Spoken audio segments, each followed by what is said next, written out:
Healthy breakfast pa ang hanap nyo? Ganito lang pala. Magbabad tayo ng oatmeal, chia seeds, gatas, yogurt, at konting honey at maglagay tayo ng fruits na pang-topping natin. Ayan ang ating healthy breakfast for this morning. Kuha nito, kailangan natin ng rolled oats, honey, gatas, yogurt. Maging malapot siya, kailangan natin ng chia seeds na merong omega-3 at fiber. Maging para meron tayong prutas.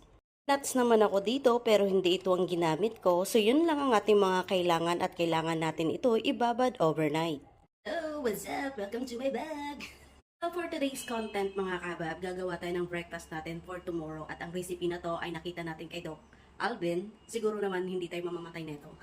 Pero ang recipe na to mga kabab ay bagay lamang doon sa mga nagda-diet. At saka maraming benefits naman ang makukuha dito dahil ang recipe na ito ay para sa akin. So kailangan natin ng oatmeal, kailangan natin ng gatas, kailangan natin ng yogurt, at kailangan natin ng chia seeds para malapot ang ating recipe.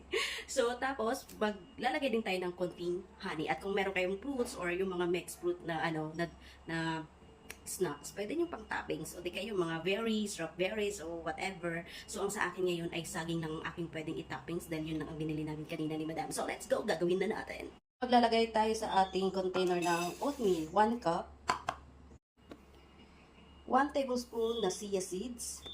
Maglalagay tayo ng yogurt, 4 na kutsarita lang ang ilalagay ko mga kabab.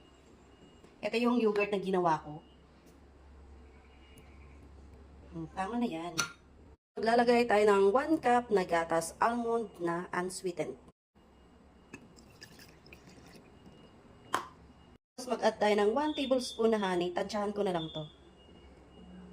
Oops, pwede na yun. Mag-add din tayo ng barley grass na powder. 1 teaspoon lang.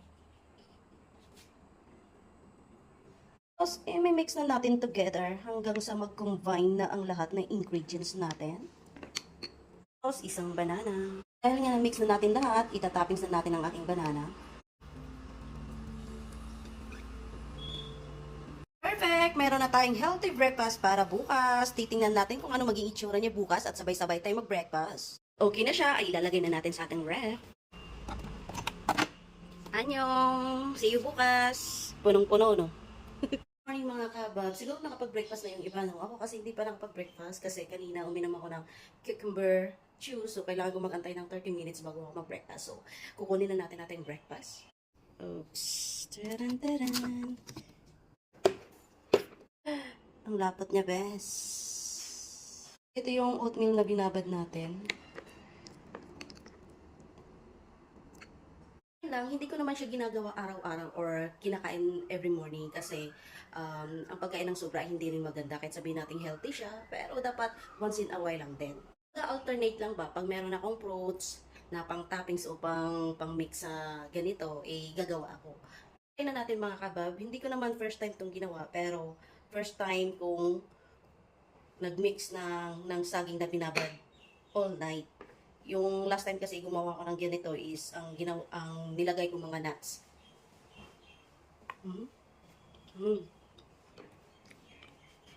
Masarap siya. Chewy. Masarap siya. So, ayun lang. Kung gusto niyong gumawa ng healthy breakfast, ganito lang yung gawin nyo. Don't worry kasi kay Doc Alvin ko naman to nakita, kaya sit tayo dito.